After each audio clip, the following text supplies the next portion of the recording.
तो चले दोस्तों, अब इसके आगे हम लीवर के कुछ और बेसिक बात को देखते हैं। तो लीवर का वजन हमने देख लिया था। अगला पॉइंट है largest gland of human body. मानव के शरीर का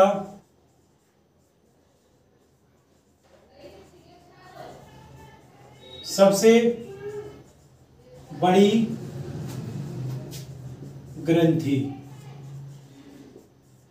तो दो बातें याद रखना कि मानव के शरीर का इंटरनल सबसे बड़ा ऑर्गन क्या है, तो बोलना लीवर, जिसे हिंदी में बोलते हैं यकृत। दूसरी एक और बात, यकृत या इसी को हम जिगर भी बोल देते हैं। क्या बोलते हैं? जिगर। कहते हैं ना कि तेरा जिगरा बहुत बड़ा है, तो लीवर। दूसरी सबसे बड़ी बात कि सबसे भारी भी यही है, जिसका 1.5 से 1.7 kg के बराबर मैंने बताया था। बात ये करता क्या है भाई, तो ये याद रख लेना, बाइल जूस का निर्माण करता है। किसका? बाइल जूस का निर्माण करता है। ये बाइल जूस, इसको बोलते हैं पित्त रस। पित्त रस का ये निर्माण करता है। अब ये पित्त रस का यदि निर्माण कर रहा है, तो ये पित्त रस जब इस लीवर से पित्त रस का निर्माण होता है और पित्त रस बहुत ज्यादा इसमें से निकलने लगता है, तो वो कुछ पित्त रस जो होता है वो इसके अंदर स्टोर हो जाता है, जिसे बोलते हैं gall bladder. Store in gall bladder. ये क्वेश्चन कई बार पूछा था एग्जाम में कि बाइल जूस पित्त रस को कहां पर एकत्रित किया जाता है, तो ये गॉल ब्लैडर में। इसे बोलते हैं पित्ताशय। इसे हम पित्ताशय बोलते हैं, याद रखना बेटा। दूसरी सबसे बड़ी बात कि इसका रंग क्या होता है। यदि बाइल जूस के कलर की बात करें, तो बाइल जूस का कलर होता है ग्रीन, यानी हरा। इसका रंग है ग्रीन, हरा। सर हरा रंग क्यों है, तो मैंने बताया है सेल के चैप्टर में कि किसी भी चीज के एक रंग प्रदान करने का कारण उसके अंदर मौजूद एक पिगमेंट होता है, और उस पिगमेंट का नाम यहां पर है, पिगमेंट का नाम, पिगमेंट, उस पिगमेंट का नाम है यहां पर बिलीवर्डिन।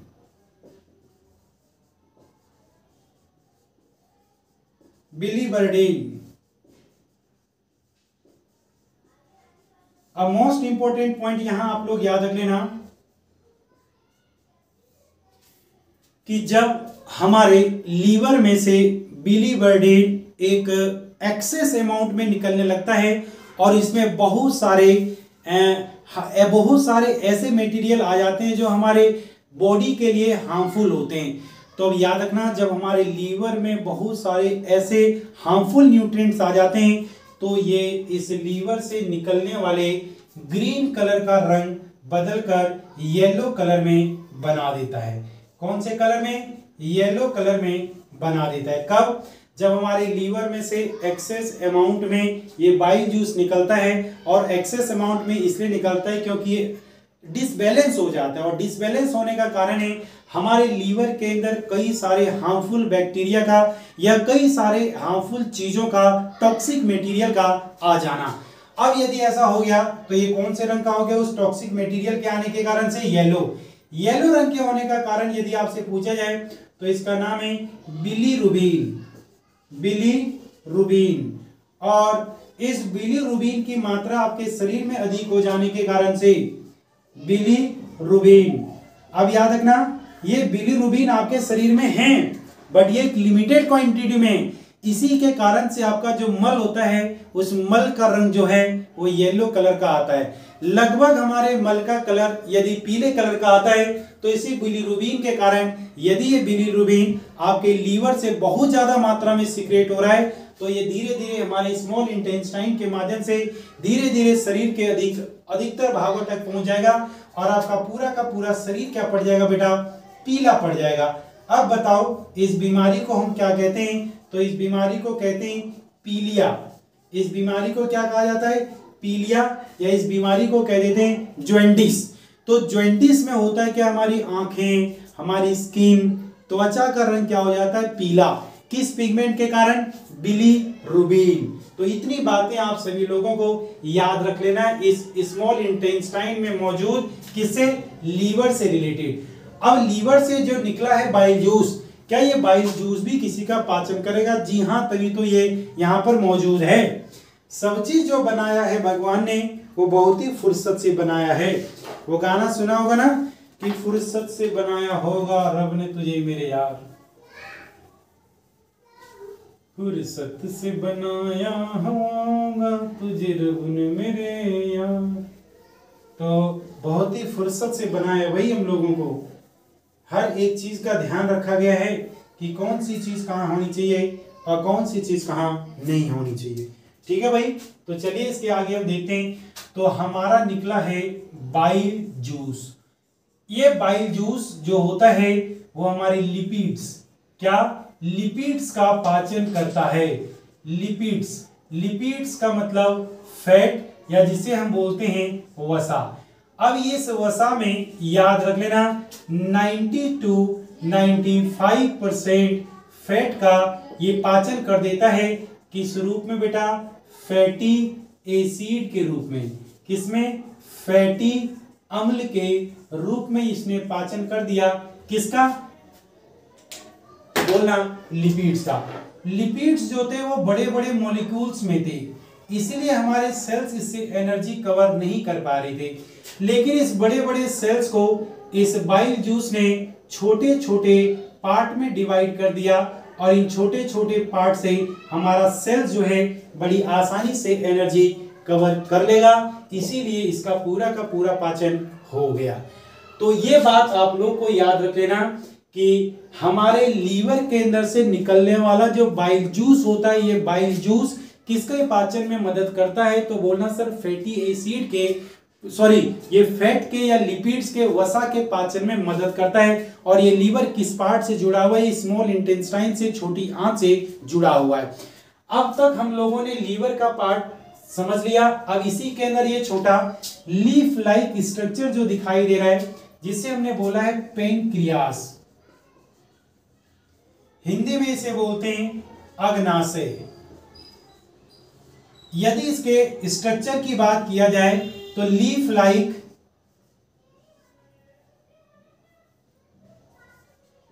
लाइक स्ट्रक्चर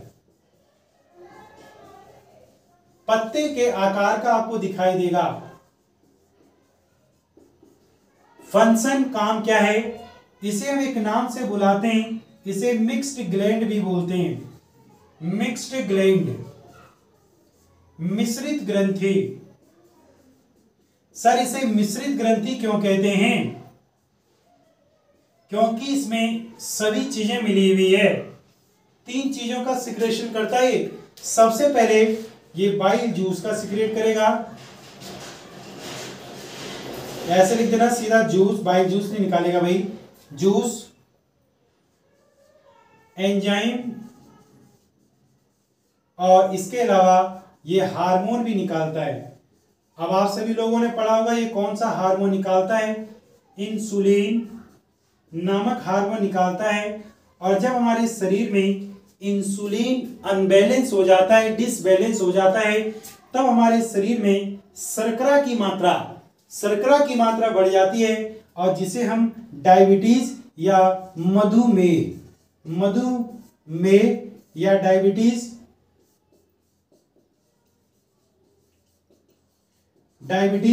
का रोग कह देते हैं। किसे? अग्नाशय के अंदर से निकलने वाले हार्मोन के अनबैलेंस हो जाने के कारण से। ठीक है, तो इतनी बात आप सभी लोगों को समझ में आ गई होगी। अब ये मिक्स्ड ग्लैंड जो करता है वो पाचन भी करता है हमारी बॉडी के अंदर। जितने लिपिड्स बचे, जितना लिपिड्स बचा है, क्योंकि लिपिड्स का 90 to 95% पाचन हुआ है, प्रोटीन बचा है 10% बचा हुआ है पाचन होने का, क्योंकि 90% ही पाचन किया था इंटेस्टाइन ने, स्टोमक के अंदर, और माउथ के अंदर 70% कार्बोहाइड्रेट का पाचन हुआ था, 30% बचा हुआ है। तो उन सभी का पाचन अब करने वाला है हमारा ये कौन? पेनक्रियास। तो पेनक्रियास के अंदर कुछ सेल्स पाए जाते हैं, उन सेल्स की बात मैं बताता हूं आपको यहां पर। अल्फा, बीटा, डेल्टा सेल्स और एफ सेल्स। पेनक्रियास जो हैं, पेनक्रियास, अग्नाशय। अब अग्नाशय से याद रखना आप लोग, सबसे पहले एक अल्फा सेल्स, दूसरा इसके बाद बीटा सेल्स, तीसरा इसके बाद डेल्टा सेल्स और चौथा इसके बाद एफ सेल्स, चौथा इसके बाद एफ सेल्स। तो याद रखना अल्फा, बीटा और डेल्टा ये तीनों के तीनों हार्मोन को सीक्रेट करते हैं। किसको? हार्मोन को ये तीनों के तीनों सीक्रेट करते हैं। और हार्मोन के बारे में तो हमें यहाँ पढ़ना ही नहीं है, लेकिन ये जो एफ सेल्स है, ये एफ सेल जो होता है वो एंजाइम को सीक्रेट करता है और भोजन के पचाने में एंजाइम ही मदद करता है। तो हमें इसी के बारे में पढ़ना है। तो याद रखना जो ये एफ सेल्स मौजूद है हमारे पेनक्रियाज में, इससे 3 प्रकार के एंजाइम सीक्रेट होते हैं।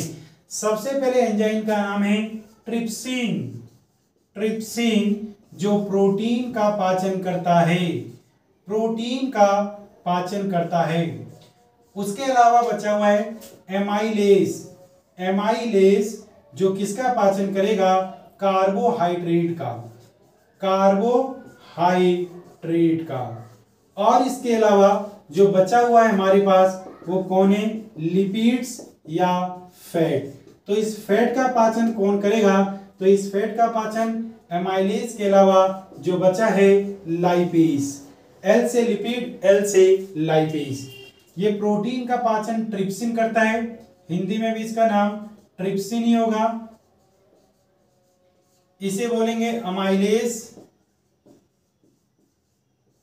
और इसे बोलते हैं हम लोग लिपिड्स, फैट या वसा। तो इन तीनों का पाचन अब हो गया और हमारे स्मॉल इंटेस्टाइन में सभी प्रकार के भोजन का पाचन पूर्णतः लगभग समाप्त हो जाता है। तो एक छोटी सी बात और बताना चाहूंगा इसके आगे कि ये ट्रिप्सिन, एमाइलेज और लाइपेज कैसे कैसे इनको पाचन करके किस किस भाग में बदलते हैं, किस किस न्यूट्रिएंट्स में बदलते हैं, उसको हम थोड़ा सा सीख लेते हैं। ठीक है बेटा।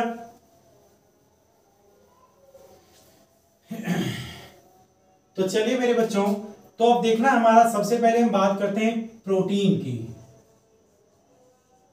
अब आप सभी लोगों को पता है कि प्रोटीन का लगभग कितना परसेंट, प्रोटीन का लगभग कितना परसेंट पाचन हो चुका है हमारे स्टोमक के अंदर। तो स्टोमक में आप सभी लोगों ने देखा कि प्रोटीन का लगभग 90% हमारे पेट में पाचन हो चुका है। अब ये जो प्रोटीन का 10% बचा हुआ है, तो प्रोटीन किस में बना था? वहां पर पेप्टोन्स में बदल गया था। अब ये पेप्टोन्स जो 10% है, उस 10% का पाचन जो करेगा वो स्मॉल इंटेस्टाइन में किसके माध्यम से? ट्रिप्सिन के माध्यम से। ट्रिप्सिन, और ट्रिप्सिन इसको इसमें बदल देगा एमिनो एसिड में। और एमिनो एसिड इतने छोटे मॉलिक्यूल्स होते हैं कि हमारा सेल्स उसे बड़ी आसानी से एनर्जी को गेन कर लेता है, अमीनो अम्ल। अब बात करते हैं यदि हम कार्बोहाइड्रेट, तो कार्बोहाइड्रेट का पाचन हमारे मुंह में ही हो गया था, हाइड्रेट। कार्बोहाइड्रेट का पाचन हमारे माउथ में ही हो गया था, मुंह में ही हो गया था 70% ग्लूकोज के फॉर्म में। किसमें? ग्लूकोज। बट अब यहां पर एक लाइपेज और आया है, जो लाइपेज इसका 100% पाचन कर देगा बेटा। कितना? 100% पाचन कर देगा लाइपेज। ठीक है, सॉरी लाइपेज नहीं, एमाइलेज। लाइपेज नहीं, एमाइलेज होगा। एमाइलेज इसका 100% पाचन यहां पर कंप्लीट कर देगा। इस फॉर्म में ग्लूकागोन,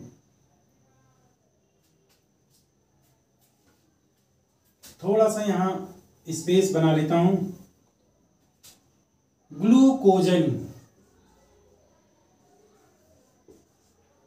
ग्लूकोजन में इसको बदल देगा।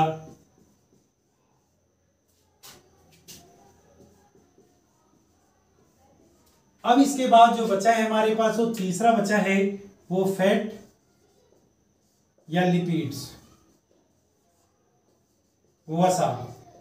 वसा का पाचन अभी आप लोगों के सामने हुआ है, किसके अंदर? तो याद रखना सर बाइल जूस ने किया था। कितना परसेंट किया था? 90 to 95%। अब ये लिपिड्स किसमें बदला था? फैटी एसिड में, फैटी एसिड। और ये जो फैटी एसिड है इसको 100% किसमें बदल देगा? लाइपेज, लाइपेज ग्लाइकोगन,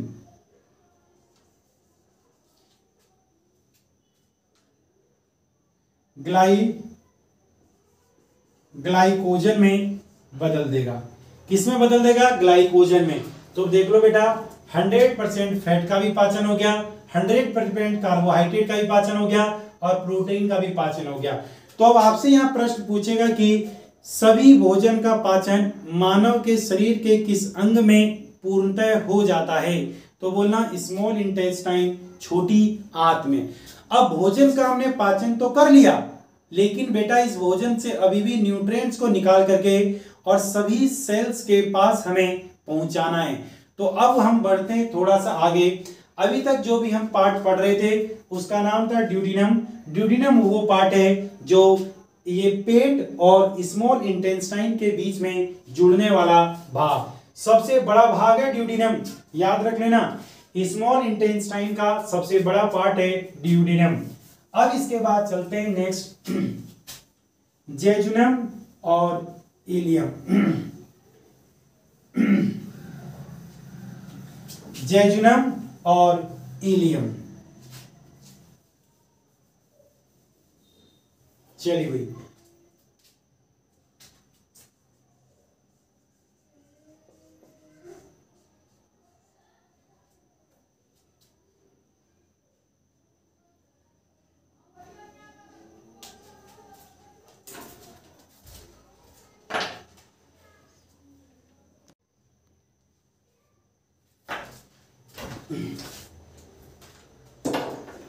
अगला पार्ट है बेटा हमारा जेजुनम।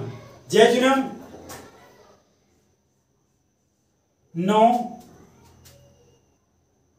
डाइजेशन और एब्जॉर्प्शन। यहां ना तो पाचन एवं अवशोषण होता है। तो ये मोस्ट इंपोर्टेंट पॉइंट है एग्जाम के लिए कि स्मॉल इंटेस्टाइन का वो कौन सा भाग है जहां पर भोजन का ना तो पाचन होता है और ना ही भोजन का अवशोषण होता है। तो उसका नाम है जेजुनम। क्या नाम है बेटा? जेजुनम, याद रख लेना। ये केवल इसका एक भाग है जिसके माध्यम से भोजन आगे पहुंचता है। इसके बाद अगला है इलियम। इलियम, इलियम में याद रख लेना किसका? फूड का 100% एब्जॉर्प्शन होता है। भोजन का अवशोषण, भोजन का अवशोषण का मतलब है भोजन के अंदर जो न्यूट्रिएंट्स मौजूद है, भोजन के अंदर जो न्यूट्रिएंट्स मौजूद है, पोषण मौजूद था, उस पोषण का अब अवशोषण होगा। तो इस इलियम में एक विलाई नामक ऐसा फिंगर्स लाइक स्ट्रक्चर, कुछ ऐसा आकार का ऑर्गेन्स है, जो ऑर्गेन्स याद रखना लार्ज इंटेस्टाइन में ओपन होता है। जो कहां ओपन होगा? बड़ी आंत में। अब याद रखना ये जो इसका ऊपर वाला पार्ट है, इस ऊपर वाले पार्ट में डाइजेस्टिव फूड आपको मिलेगा। कौन सा फूड? डाइजेस्टिव फूड इसके ऊपर वाले पार्ट में मिलेगा। ठीक है, ऊपर वाले भाग में केवल और केवल डाइजेस्टिव पार्ट मिलेगा। इसको हम बोल देते हैं विलाई, विली, या इसको विलाई बोल देते हैं। अब याद रख लेना ये जो विलाई है इसका काम होता है सरफेस एरिया को बढ़ाना, क्षेत्रफल को बढ़ाना। अब आप लोगों को पता है यदि क्षेत्रफल बढ़ जाए तो एब्जॉर्प्शन का प्रोसेस ज्यादा होता है। अब आपको पता है कि ये एक लाइन है और ये एक ऐसी लाइन है, तो बताओ किसका एरिया ज्यादा होगा? सर इसका एरिया ज्यादा होगा। तो इसीलिए विलाई के अंदर एब्जॉर्प्शन होता है जितने भी न्यूट्रिएंट्स हैं। यहां पर सारी चीजें किस किस में बदल के आ गई, तो आपने देखा था सर प्रोटीन जो है वो अमीनो एसिड में आ चुका है कन्वर्ट होकर के। उसके अलावा कार्बोहाइड्रेट जो है वो ग्लूकोगन में आ चुका है, और उसके अलावा हम लोगों ने जो लिपिड्स देखा था वो ग्लूकोजन ग्लाइकोजन में आ चुका है। यहाँ पर इन तीनों का पाचन हो गया। अब केवल और केवल क्या करना है? एब्जॉर्प्शन करना है। तो ऊपर वाले पार्ट में ये क्या होता है? ये एब्जॉर्प्शन होता है, याद रख लेना आप लोग। अवशोषण किसका? न्यूट्रिएंट्स का। तो न्यूट्रिएंट्स को एब्जॉर्ब कर लिया स्मॉल इंटेस्टाइन में, और याद रखना बच्चों कि स्मॉल इंटेस्टाइन में लगभग 100% सभी भोजन का पाचन पूर्णतः कंप्लीट हो जाता है। फिर कहोगे सर लार्ज इंटेस्टाइन का क्या काम है? उसका कुछ काम है, वहां पर केवल और केवल पानी और मिनरल्स का एब्जॉर्प्शन होता है। तो चलिए अब हम चलते हैं लार्ज इंटेस्टाइन की तरफ, जो हमारा अंतिम पार्ट रहेगा, जिसके बाद भोजन को पूरी तरह से पचा करके उसके अंदर से न्यूट्रिएंट्स को एब्जॉर्ब करके और गंदे मटेरियल को बाहर निकाल दिया जाएगा। ठीक है बेटा, तो याद रख लेना ये जो आपको दिखाई दे रहा है इसी को बोलते हैं बड़ी आंत। बड़ी आंत को भी 3 अलग अलग भागों में बांटा गया है। सबसे पहला पार्ट याद रख लेना, यहाँ पर वो भाग जो आप लोगों का ऐसे यहां से जुड़ा हुआ है ना, तो ये जो भाग है इस वाले भाग को सबसे पहले हम बोलते हैं, याद रख लेना, इस वाले पार्ट को बोला जाता है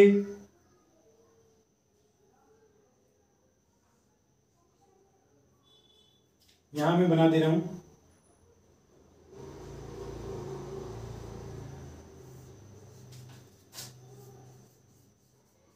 सीकम।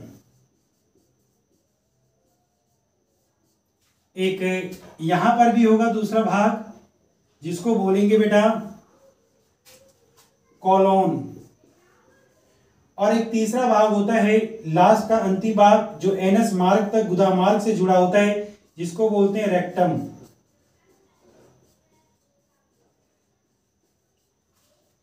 तो 3 भाग हैं लार्ज इंटेस्टाइन के। लार्ज इंटेस्टाइन, बड़ी आंत। कहते हैं ना कि नाम बड़े दर्शन छोटे, तो नाम बड़ा है इसका लेकिन दर्शन छोटे हैं। इसकी लेंथ की बात करोगे, लंबाई की, तो लगभग 1.5 मीटर इसकी लंबाई होती है। अब इसे फिर बड़ी आंत क्यों कहते हैं? क्योंकि इसका जो रेडियस दिखाई दे रहा है ना, चौड़ाई, लेंथ, ब्रेथ वो ज्यादा है इसका, इसलिए बड़ी आंत बोलते हैं। तो इसके यदि रेडियस की बात करें, इसकी त्रिज्या, आंतरिक मोटाई की बात करें, तो लगभग 3 से 3.5 इंच का होता है, इसीलिए इसे बड़ी आंत कहते हैं। अब मैंने बोला इसके अंदर हमें 3 भाग पढ़ना है। सबसे पहले पढ़ना है सीकम। सीकम, सीकम में होता क्या है वो याद रख लेना बेटा। सीकम में कुछ नहीं होता, सारी की सारी चीजों को तो हमने क्या कर डाला? एब्जॉर्ब कर डाला। तो यहां पर एक चीज वाटर का एब्जॉर्प्शन होता है। किसका? वाटर एंड मिनरल का, वाटर एंड मिनरल का एब्जॉर्प्शन होता है, एब्जॉर्प्शन। ठीक है, इसका अवशोषण होता है सीकम के अंदर। ठीक है, और एक छोटी सी बात आप लोग याद रख लेना, इसी सीकम से एक वेस्टिजियल ऑर्गेन्स भी जुड़ा होता है। यहां पर एक वेस्टिजियल ऑर्गेन जुड़ा होता है इस सीकम से, जिसको बोलते हैं अपेंडिक्स।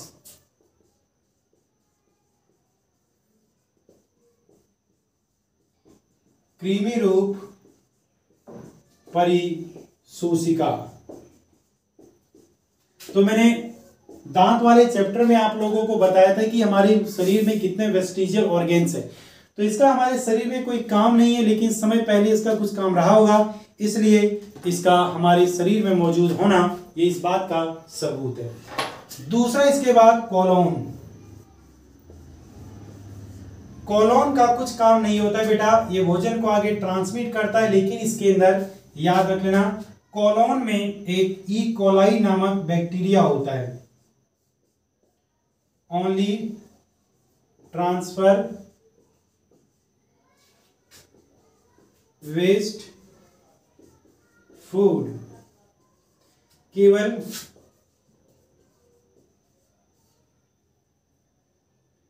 गंदे भोजन को आगे धकेलना।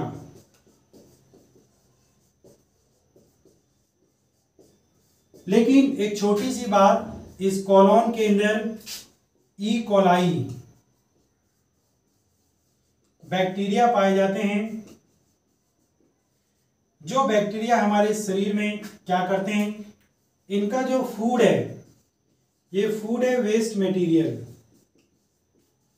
जो गंदा भोजन हमारा बचा हुआ है ना, जो डाइजेस्टेड जिसका पूरा पाचन हो चुका है, उस भोजन को ये खाते हैं और खाने के बाद हमारी बॉडी में 2 विटामिन प्रोड्यूस करने का काम करते हैं, एक विटामिन के और दूसरा विटामिन B12।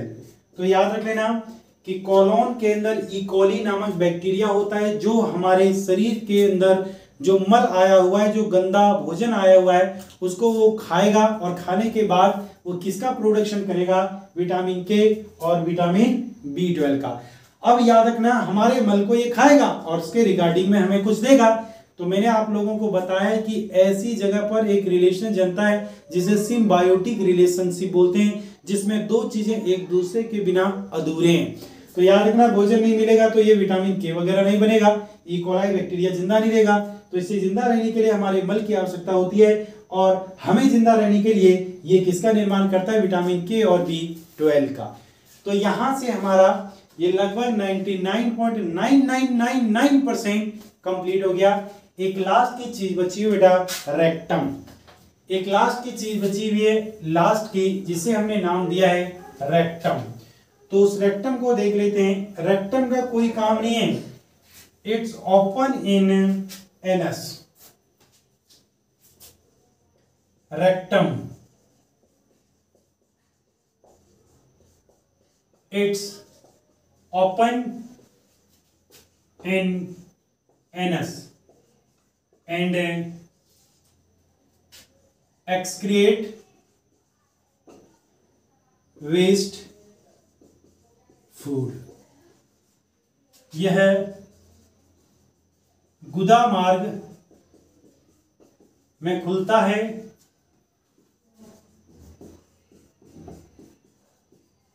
तथा मल को निष्कासित कर देता है। तो गुदा मार्ग में खुला और जो वेस्ट मटेरियल था उसको हमने कहा निकाल दिया, बाहर निकाल दिया। तो यहां से भोजन को पचाया और बाहर हमने निकाल डाला। तो ये भोजन खा करके हमने भैया पूरा पचा लिया, ठीक है। तो यहां से डाइजेशन का पार्ट हो जाता है आपका पूरा का पूरा कंप्लीट।